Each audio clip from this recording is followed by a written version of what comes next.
I'm going to do another driving video. This time I wanted to talk about where I get ideas from.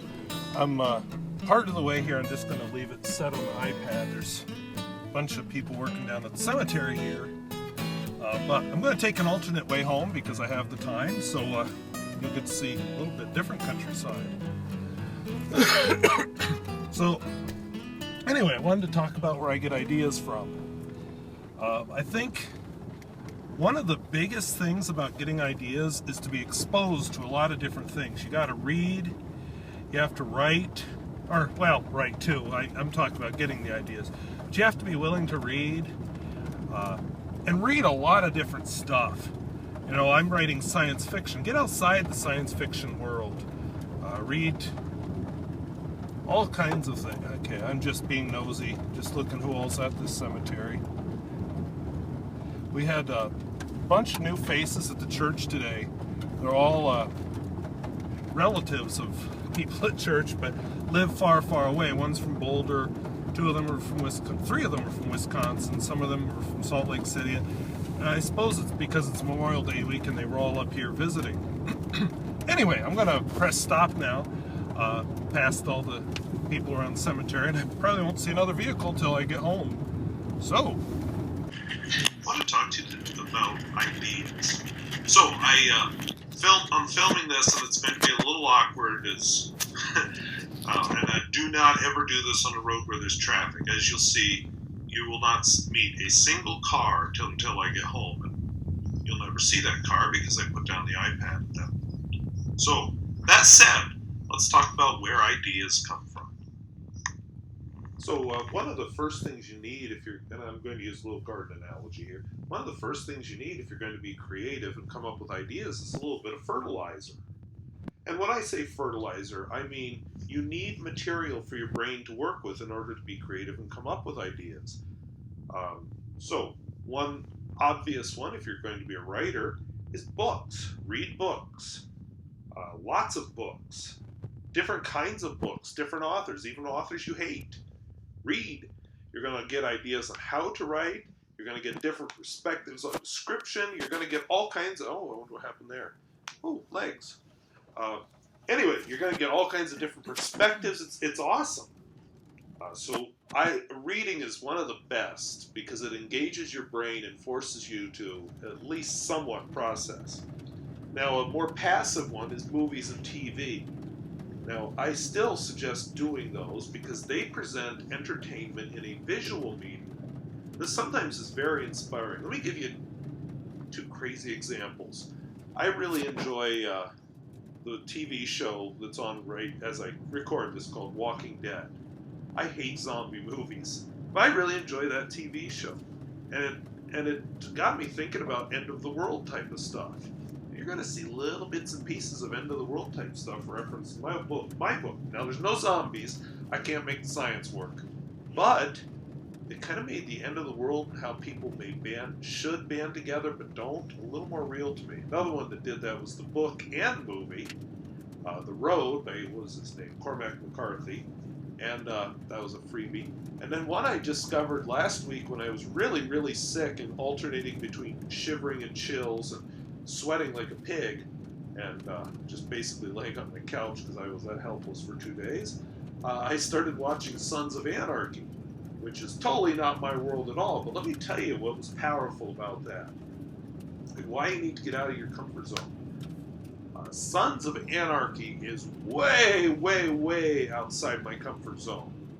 I am not a big, tough, rough biker dude that just kills people off the top of his head. I'm very middle-class, North Dakota, boring, rural guy who would be scared of people like that. So it's really good for me to see that. Now, another reason I'm going to suggest reading and exposing yourself to different media, especially outside your comfort zone, is it really opens up your mind. I'll give you a good example. I think, you probably guess since I'm driving home from church, I am actually a Christian. I used to have a very childlike faith and just, whatever's in the Bible's true. Oh, Earth is 6,000 years old? Okay. And all that stuff. But then, it was probably think I was a junior in high school. I don't really remember the exact grade. I remember the exact teacher. I just can't remember what grade it was. Anyway, she had us read a book by Nathaniel Hawthorne called The Scarlet Letter. And I think kids usually hate that book. I liked it. And one of the things that book actually did for me is it opened up my mind that, oh yeah, religious people really aren't always good people. Which, if you've been following the news at all, you may have heard of the Westboro Baptist Church. And it's pretty clear, just because you're religious doesn't mean you're a good person. Sometimes people let their zeal get in the way of their humanity. So it opens you up, takes you outside your comfort zone. Another thing I suggest reading, not all the time because it'll suck your brain out, but gossip magazines like National Enquirer and People and those kind of things. They're great for the human interest part of it. Just seeing people interact. And of course you have to be out among people in the real world too and seeing them interact. My job as a teacher has definitely exposed me to a part of the world that, wow, did I not know existed. Enough said about that. I suggest reading science books. Even if you're writing history or whatever, just the drama of humanity developing new science and coming up with new things is a beautiful thing that really gives you a bigger world than you might otherwise expect. And of course, read the news. Watch the news. I don't have TV, so I guess I'm more of a reader. But and don't just go to your comfortable, like, oh, I'm a conservative, so I'm going to read Fox News. Oh, I'm a liberal, I'm going to read MSNBC. Oh, get out of your comfort zone. Like, I find it's kind of interesting to go to websites that disagree with my politics and read the news there. And sometimes you discover, oh, you know what? Maybe my opinion is not what I thought it was there. And that is a powerful thing for being a good writer and for getting ideas, is to see different ideas and approach things from a different perspective. I listen to music sometimes. Different genres. I do not like rap, but I have actually found a few rap songs that I like. I really get bored really quickly with art, but I do look at art from time to time, and I suppose people could say my photography is a type of art. I have a hard time seeing it that way, but I guess I'm too wrapped up in it, and I just more look at the technical side than the artistic side. But anyway, this is all fertilizer for your brain. If you don't put anything in your brain, how are you going to come up with ideas? They don't just magically appear. What your brain does constantly is it makes connections between things. And that's where the ideas are going to come from. If you don't put stuff in there, there's nothing to connect. I haven't been really paying attention to the video, but I think, yeah, definitely. We're still on the normal route home. So there's actually one or two little things I want to point out to distract me from my video. But anyway, one thing you may have noticed already is I actually got a little braver and started looking at countryside once in a while. Because I live in one of the best parts of North Dakota. I'm not just saying that because I live here.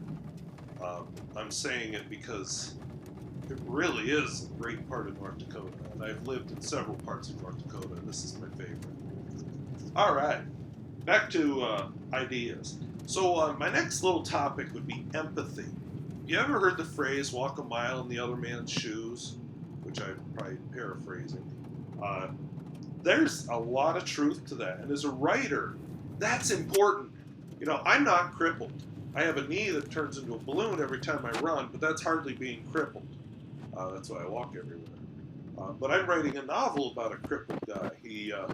If he has his leg braces and no crutches, he can barely shuffle, and he needs stuff to hold on to so he doesn't fall over.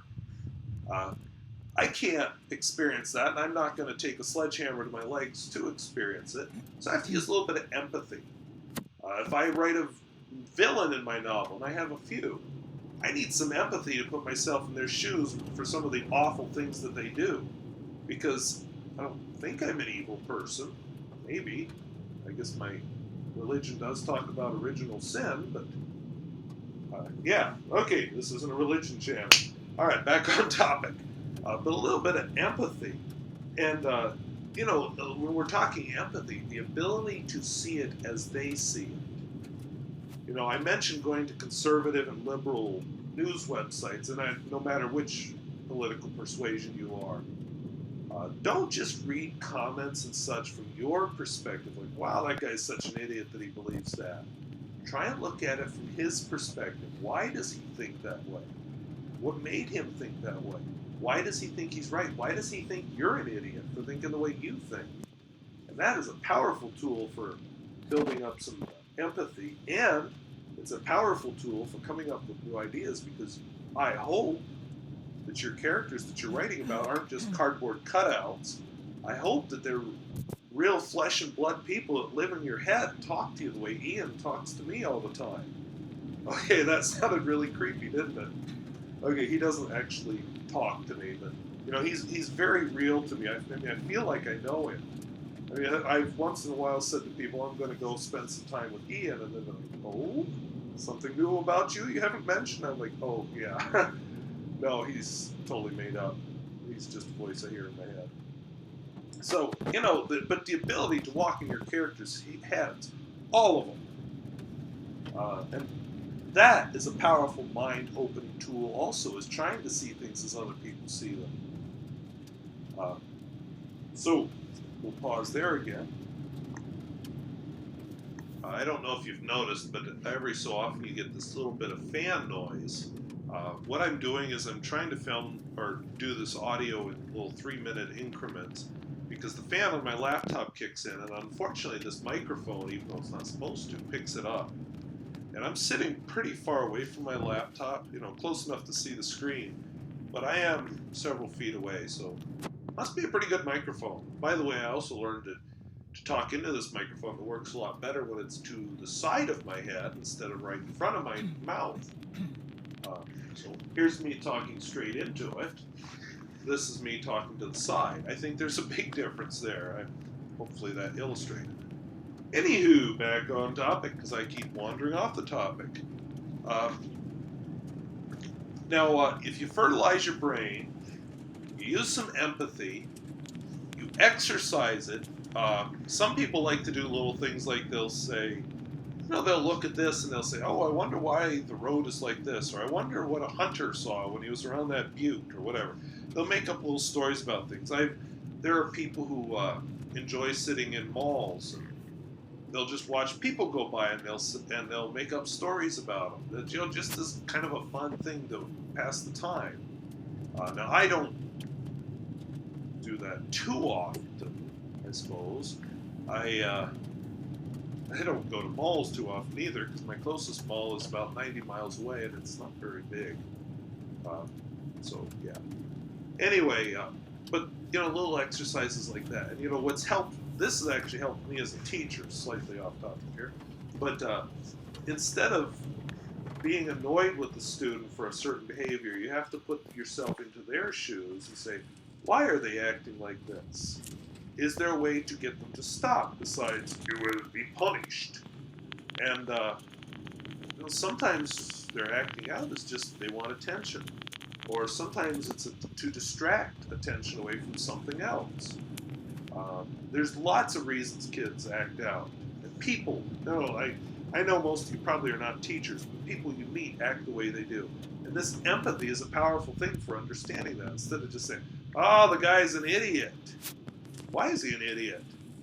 That's a good question. So anyway, and speaking of empathy, here's a thought. I grew up on a gravel road a lot like this, except mine was a lot twistier, and instead of prairie on both sides, there were trees. Instead of buttes, we had, well, not big mountains, because it was Pennsylvania, but we had mountains. How does somebody who grows up out here think about things differently than I do growing up in Pennsylvania? We're about to pass the, well, maybe we already did. Nope, it's right there. This is a student's driveway here. How does he think differently just because he grew up here on a ranch and I grew up in the country in Pennsylvania? How do we think differently just because of that one little difference? I mean, he's one of the top students in his class. I was one of the top students in my class. I went to a little bigger school than he did, but not a whole lot bigger. How'd that make us different? Empathy again. So anyway, back on the topic. I think up here I'm about to show you something cool. If it's not this rise, it's the next one, but I'm pretty sure it's this one. So before I get back to my thinking time, I want to mention there's a sign up here. It says Deep Creek. I should have bookmarked it on iMovie, but it says Town of Deep Creek, and then it identifies the distance to a couple towns in the area. But it looks nothing like any road sign I've ever seen. Oh, it's the next rise. It looks nothing like any road sign I've ever seen. And from what people tell me, there was never a town of Deep Creek. There's a Deep Creek Township. There were 2 schools in Deep Creek Township. They were called Deep Creek 1 and Deep Creek 2. One's a lot nicer than the other, but they're both abandoned now because they were just one-room schoolhouses. But no town of Deep Creek. So, yeah, it's just kind of interesting, and nobody I've talked to really knows the history of the sign or where it came from. Oh, yeah, here it is. I'm going to slow down and take a look at it. Nobody knows anything about the sign, and as you can see, there isn't even a road. It's just a pasture. So, what is it? One of those mysteries of life. All right, so enough on the sign. But, as a source of ideas, there's another one. Maybe there's a story around where that sign came from. Now, that's fertilizer again, and I guess I could add study history also. You'll find that nothing is really new. It just kind of repeats over and over again in different forms and in different combinations. All right, so I'm coming up. This next turn I take is actually going to be a totally new route. It's kind of the back way to my town. It won't go through that nice small town I've mentioned a few times. It'll come in the back way to my town, and if you're really nice to me, I might even show you a quick drive-by, and if there's no traffic when I get there. I might show you a quick drive. Actually, I know there's no traffic because I already filmed it. But I might show you a quick drive-by of my school where I teach. Anyway, and by the way, did I say this yet? That teaching has been a great source of ideas. Just knowing people. Just pay attention to the stories people tell you. You get a lot of stuff that can get put together. Okay, so now before I get to my thinking time, I just want to pause here and mention something. I've had people ask me, oh, so who is your character based on? I suppose you use all your students as characters. And the answer is no, I don't. Now, every so often, well, more than often, it's every so often, something happens that I can put into a book. Somebody says something I can put into a book. I could give you the name of the person who inspired Ian's eyes and hair. Didn't inspire much else about Ian, but he did inspire his eyes and hair. My characters are all combinations of many, many different people and my own creation. And when I say my own creation, I mean stuff that was grown from the fertilizer in my brain. But I do not like to build characters or places or things off of real life. If I were to decide to make a character based off of Matt Armstrong, I just think that's wrong. He's, if you don't know, he's another fountain pen reviewer. I wouldn't do that. Now, his whole adventure with creepy trolls commenting on his YouTube channel, that might make something that I could use in a book someday. A few of his funny comments might be part of the book someday. But there's never going to be a Matt Armstrong in my books. I think there were... Well, actually, I lied. There has been a Matt in one of my books. His last name is not Armstrong, though. But anyway, he looked nothing like Matt Armstrong. He was much older. We'll leave it there, because, yeah. Anyway, I do not base them on real people. I might steal a thing from one person or another. Think, oh, that'd be kind of cool. Back when I was in college, I met somebody. I'm not going to say it on YouTube because it's creepy. But I met somebody with the absolute best name for a villain I've ever heard. Probably a British murder mystery from the 20s villain, but still, absolute perfect villain name. I'll never use it because I just think that would be kind of weird. Now, have I met people named Ian? Once. I've met one person in my life named Ian. I've known other people named Ian. I've never met a single one that has his last name, and if you ever read the book, you'll know why. I do not even use real names. You know, Matt is a real name. Ian's a real name. John, who's another character in my book, is a real name. Alpheus is actually a real name. I stole it off of a physics book, but I didn't steal the real Alpheus's last name. He's the author of the physics book I like. Alpheus. Well, I forget. It's a green physics book. You can see it all the way across the living room. I'm too lazy to get up and get it. But the point is, I didn't steal his whole name.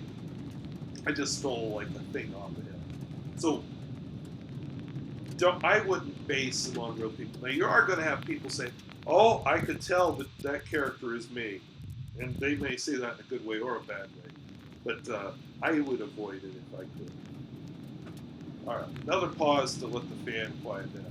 It takes a minute or two for my fan to quiet down. Then I get a few minutes to record. We fertilized our brain. Our brain's kind of the soil. The fertilizer is the ideas. Or I'm sorry, all this stuff we've just been talking about. And now what I want to talk about is how do we actually come up with ideas? How do we let it grow and germinate and develop while we take care of it? And here's one of them for me.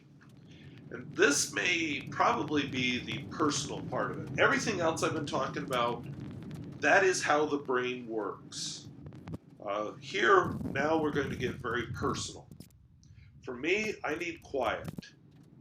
You turn on the radio, you turn on the TV, you turn on a movie, I don't care. Music, then my brain shuts down. I need quiet to think. And here's something else I need. I need to be in nature. Now, I live in southwestern North Dakota, so guess how much nature time I spend sometimes in the winter. It's very cold out there, and nature isn't fun. But I do have to shovel my driveway. That gives me nature time. I do walk to work. Even in the dead of winter, I still walk downtown to grocery shop. It's a very cold walk, and I have to be really selective about what I buy, so I guess I'll admit that sometimes I do drive my car, because fresh vegetables don't like 40 below on a walk home. But anyway, nature is good.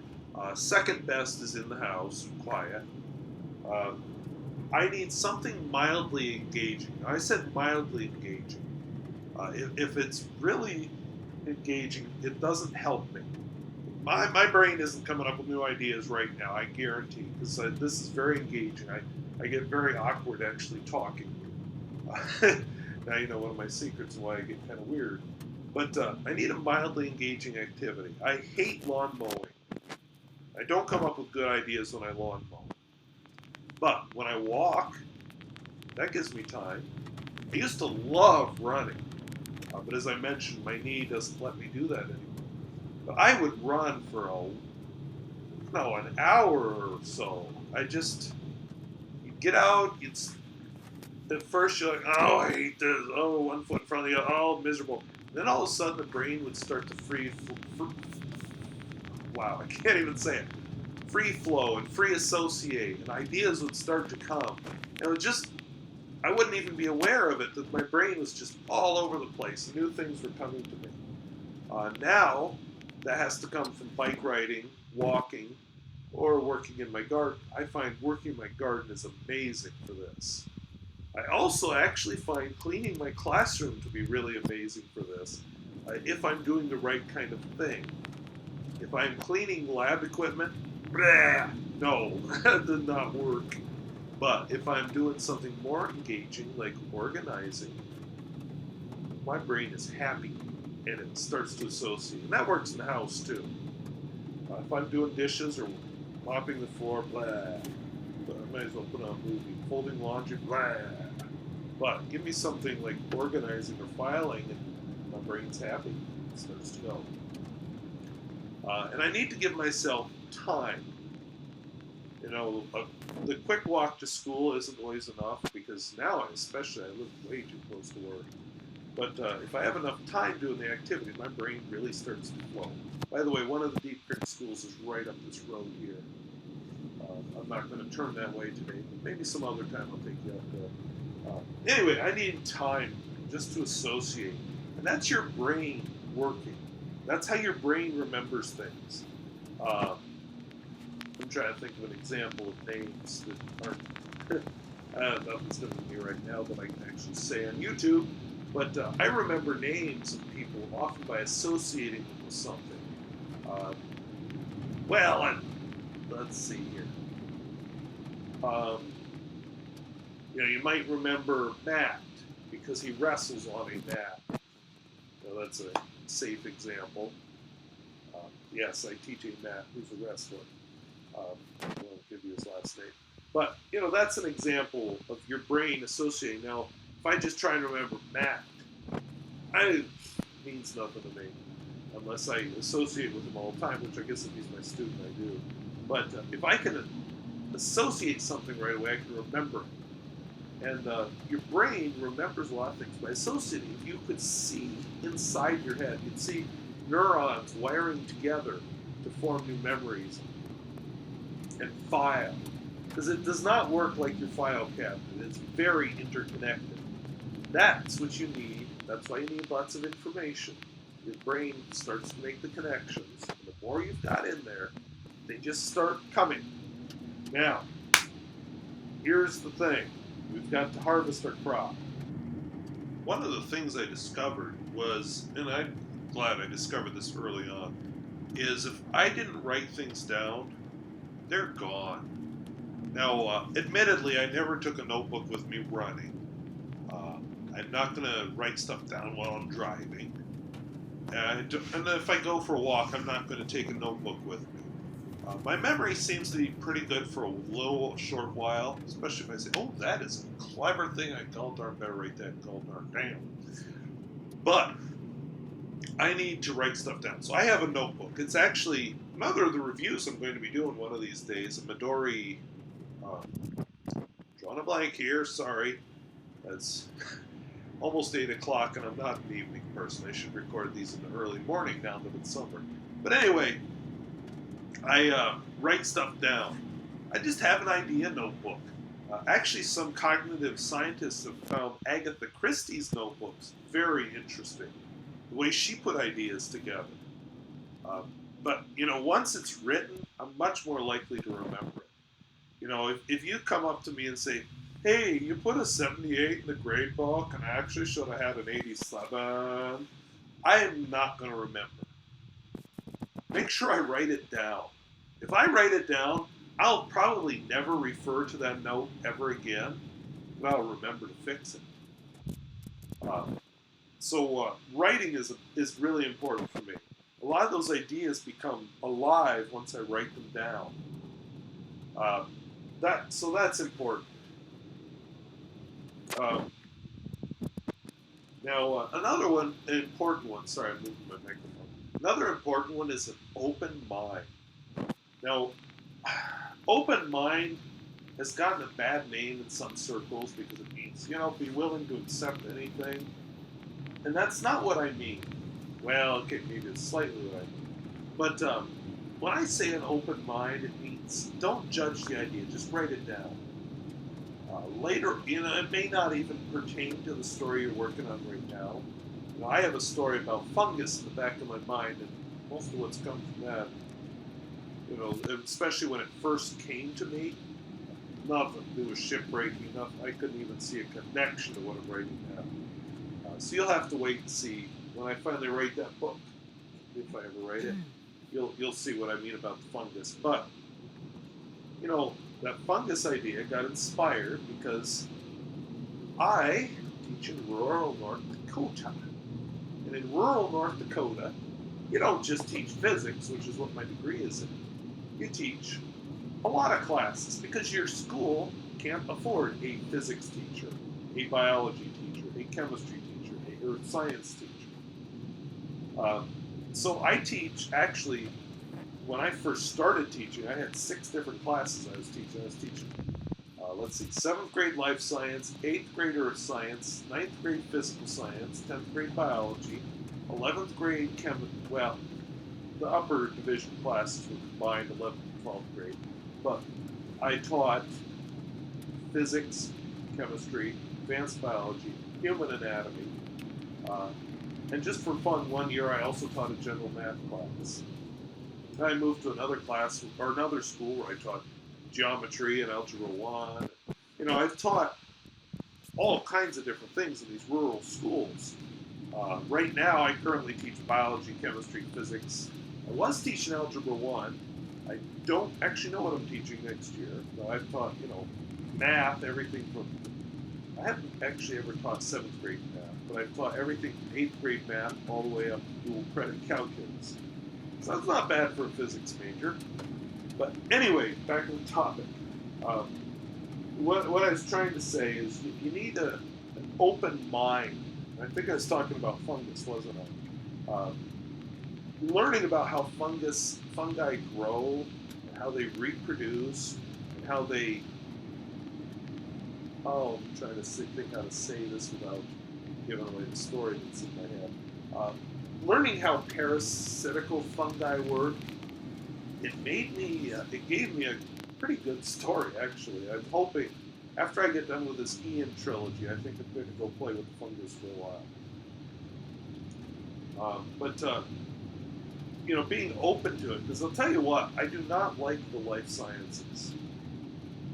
I would much rather teach physics and chemistry and math. That'd be my perfect job. A job where I can teach physics, chemistry, and math.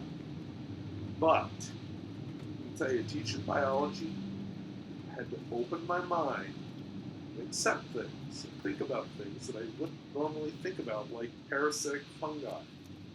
And I'll tell you, that open mind, coupled with fertilizer of teaching biology and the classes in biology I had to take, the empathy, thinky time, all those gave me a novel eventually. Of course, I've written it down. I've written a lot of notes about it. Open mind. I'm working on a novel about shipbreaking right now, and this crippled guy named Ian. That doesn't mean I'm not going to write down ideas from other books. Or for other books, sorry. Now, I'm going to just mention one or two other things, and some authors are going to disagree with me on this.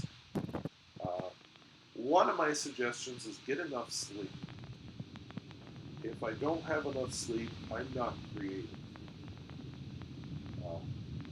Make sure you have a balanced diet. If I don't have a balanced diet, I'm not creative. I get tired and I just want to sit and consume.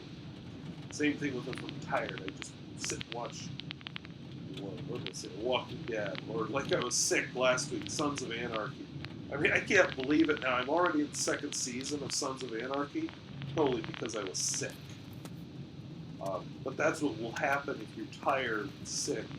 No, even just dietary deficiencies or not the right amount of food or whatever. Or not good food. Don't addle your brain that way. Another thing to be cautious about are chemicals. Scotch, wine, beer, whatever it is you drink. Do so in moderation. Actually, alcohol is one of the pleasures of life, but it's a pleasure in moderation.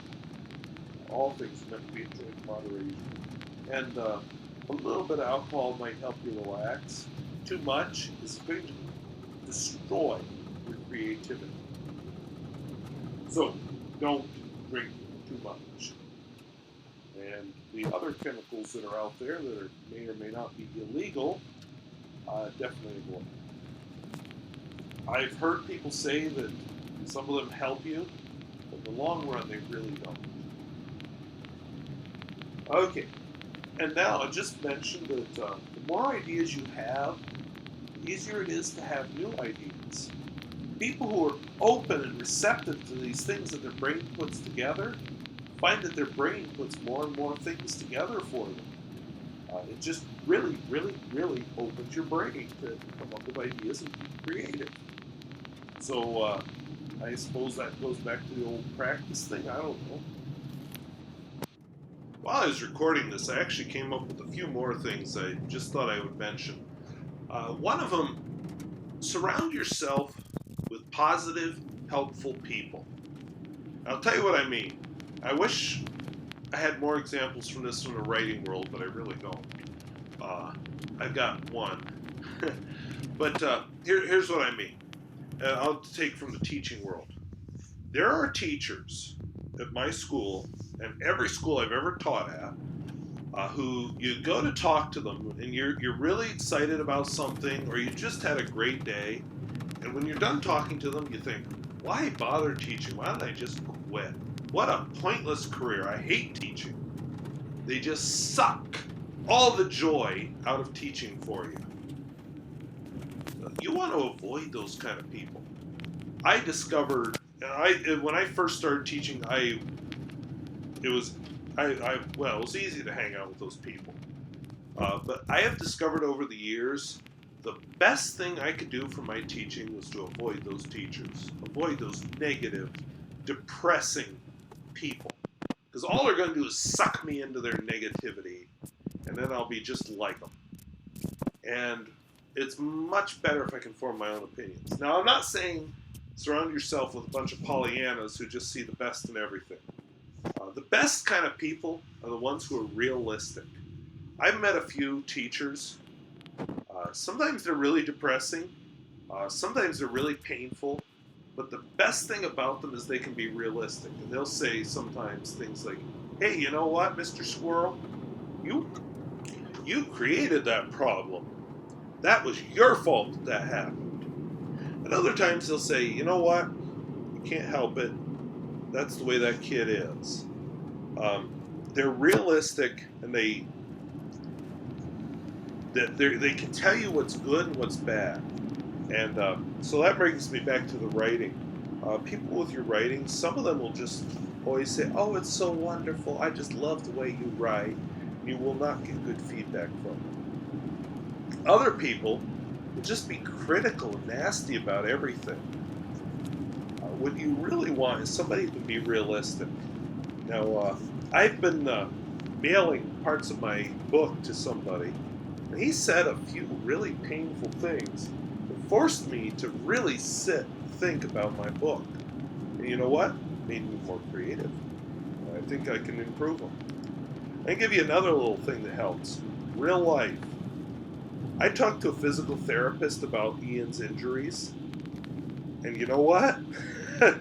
After I got done talking to her, I was just like, oh, I wish I wouldn't have talked to her because it doesn't work.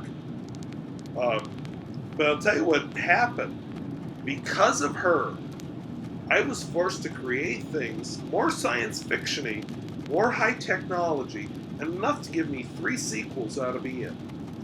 Real life about physical injuries to legs, be creative, and come up with new things. You know, sometimes people think science and real life is really constraining. Yeah, it can be, but it can also really open things up. And I'll tell you, having a crippled hero in a science fiction novel really, really, really forces me to be creative. Ian can't take part in action scenes. You know, I love him. He's fun, but boy, is he frustrating. When I give him action scenes, I have to be really, really creative to come up with ways that a guy who can barely walk can have an action scene be noble or win. Yeah, it's really easy to make the cripple be the victim. And I can't do that if he's the hero. You know, he's got to be the victim once in a while. He does get tortured by the government and a couple other things. But I've got to have him being heroic. I had to come up with, how does a crippled guy become heroic? Oh, what if he's a good shot with a rifle? You don't need good legs to be a good shot with a rifle. What about, he's actually very sensible among a bunch of people who are not always sensible. He is also extremely pushy. Now, those are all things that enable him to be heroic in a different way. he's not going to be having constant physical battles with the villains. He can't. He's not physically capable. Hand-to-hand fight. Ian, I'm sure Ian could throw a punch. He knows how to handle a knife. He can handle a gun. Hand-to-hand, without really good legs, what's he going to do? So it had to be really creative with it. Real life is great that way. Now, some people worry about science. Well, real life science sometimes does wreck some of those ideas you had. It can bring on new ones if you cooperate with it. And the other side of it is sometimes you have to know when to ignore reality. I mentioned I had this author commenting on some of the stuff I wrote. It was really helpful. One of the things he doesn't like is that Ian is crippled in a science fiction novel. And he doesn't like the fact that Ian was raised in a house that has an outhouse. Well, you know what? Sometimes as a creative person, you have to be willing to take artistic license. And I'll tell you, if you take artistic license, your story better back it up. I can accept Star Wars because it has a good story. Wooden acting, unrealistic science, enemy soldiers that are horrible shots, yet I can accept it. Now, take me to the 3 prequels. I can't accept those. Those are awful because they're not good stories. So you need a good story, and you can get away with some things. So, yeah, Ian is going to be crippled in this future. It may not be technologically realistic in the future, but doggone it, he's going to be crippled because that is very important to his personality and how he got out of his life. Sorry, I almost said life. He actually doesn't die at the end of the story. How he got out of his upbringing. So, and that's where the artistic part comes in. I think I'm wandering away from the idea part. So let's just come back to the idea part, because I'm actually going to show you some photographs here pretty quick. Really quick, actually. Be open to ideas from whatever source they come from. You may be watching this movie and an idea may come to you. And I feel really sorry for you if you made it this far, because I am boring. But anyway, be open to ideas no matter the source. An open mind and an intelligent mind is one that's able to take on an idea, think about it, and not necessarily take it on as part of oneself. I have an idea for a character who's homosexual. Well, that doesn't mean I'm going to suddenly give up women and become a homosexual. It just means he might make a good character. And I'm willing to learn about something that's not part of my life at all in order to make it work in a book. That's what open-minded means. It doesn't mean I don't have values. I think somebody who fools around on their spouse is a horrible, immoral person. And if I offended you, go ahead and unsubscribe. I think that's evil and wrong. That doesn't mean I won't read about it, won't learn about it, and maybe someday use it in a book, or maybe even use it as a hero. I have to be open to that. Doesn't mean I have to accept it as well. So I hope that explains the difference. Anyway, let me just briefly tell you what you've been seeing here. I drove from church, drove the normal gravel road, and then I took a different road that covers the 15 miles between that small town and my town, but covers it quite a ways to the north and goes through a lot of backcountry. In fact, some of it is national grassland. And then I headed south. You probably noticed where I headed south and went through a ranch. It looked like I was driving through their yard, actually. They raise Herefords. And shortly after that, I took a few turns. Road turned to the pavement you see now.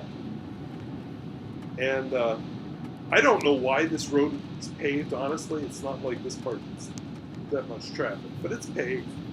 Sorry for hiccuping. hiccups are cured, but I started the dishwasher in the middle of that, so you probably hear that in the background too. Anyway, I'm now coming into town, and I don't know what was going on there, but a car came up when this abruptly ends. I'm going to switch to a view of a bridge. It's a bridge from where I went to college. It was in the middle of a factory. I don't remember exactly what they made there. I want to say parts for trains, but I'm not sure about that. Anyway, the factory just took up block after block of this town. And it was kind of cool to walk along it because they'd have the garage doors open. You could see inside where they were doing all kinds of work. But in the middle of the factory there was a bridge. And I think the bridge was part of the factory because the train actually ran through the middle of the factory, interestingly enough. So it's a railroad bridge. But anyway, they had, I thought one day, boy, what if that's the kind of place, local gangsters would hang out. What if one day somebody's walking home from work and they always, they're on friendly terms with these gangsters and they just pass through. One day they're walking home and all these gangsters are gone. That'd be a sign that there's something worse under there. It gave me an idea, and I was open to it just from a bridge. And I see we're not to the bridge yet, but we should be getting there pretty quick. Now this factory had another kind of cool thing. I'm going to show you two pictures of the bridge. But one of the other cool things that was in this factory, when I went under the bridge, because it was a street, it was a city street that went under the factory. When you get to the other side of the bridge, though, there was an old house. It was actually part of the factory. Here's this high-tech steel and whatnot factory with an old brick house covered with ivy connected to it. And when I'd walk by that at night, because in college I used to like walking at night, or running, I used to run too. But when I'd go by at night, there must have been, I don't know, a computer or something in that house. Because you'd always see, it would flash from red to green in the windows on the main floor. The top floor was always dark. But it occurred to me, what if somebody goes up and looks into the windows of that house and they see an alien? And back then I was using aliens in my red. Yep, here's where the car must have been coming. Or no, must have hit a bump. Oh, there's where the car comes. Yep, there's the bridge. Part of the factory. You can get an idea what the factory looked like there. But anyway, so the bridge just inspired me because my mind was open. I'd read enough stuff and seen enough stuff that it occurred to me. Because I've never lived somewhere where you worry about gangsters under bridges.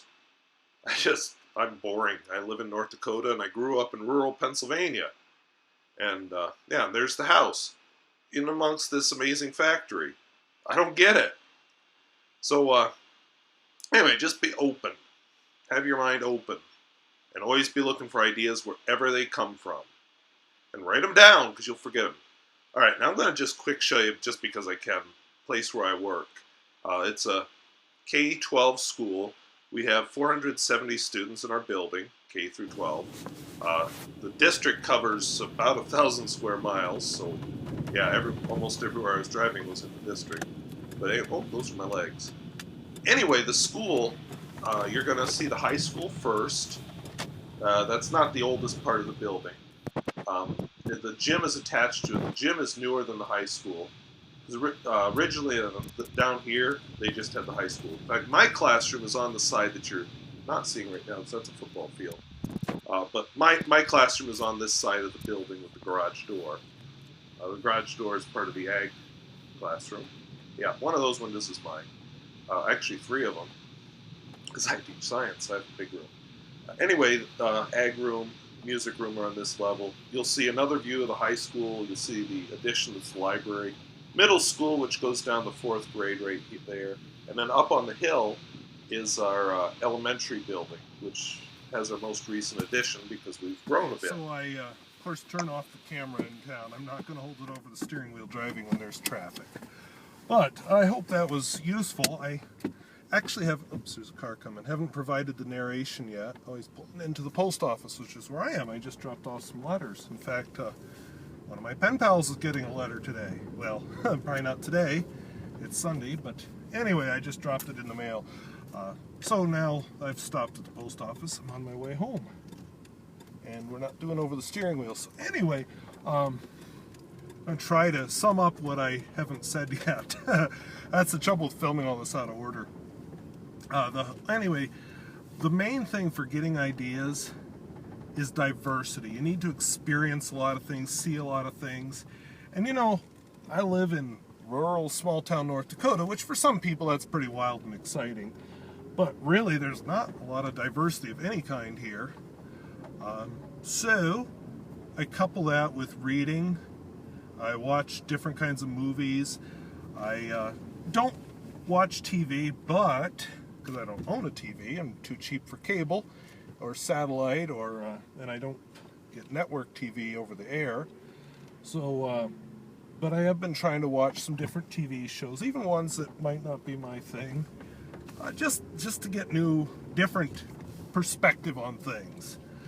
And then, of course, you have to have your eye and your mind open to different possibilities. I hope I mentioned the bridge at college that inspired me to write a book. It's a terrible book, but it was an idea that may someday develop again. There's all kinds of things, just people you meet. Try and learn some languages, possibly. I'm periodically working on Chinese. In fact, if you know about J.R.R. Tolkien, his whole thing was created because he was a linguist and he liked language, and then he created people and civilizations to go around these languages. So, you know, ideas can come from anywhere if you're just open to them. And as far as the diversity, I think one of the things there is never be afraid of a new idea. It's a sign of an educated mind.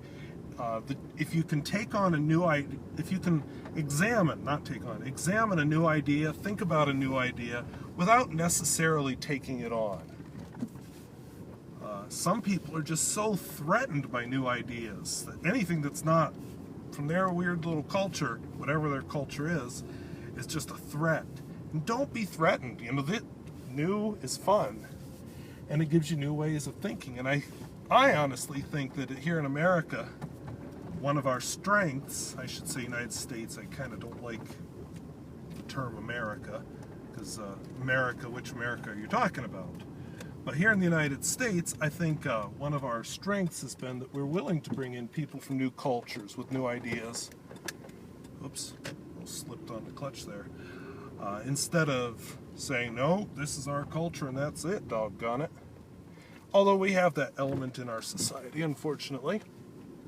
So anyway, I'm home now. And you can see I really desperately need to mow my lawn, so guess what I'm doing tomorrow? Not today, because as you saw, the rain's coming down. But anyway, we'll talk to you later.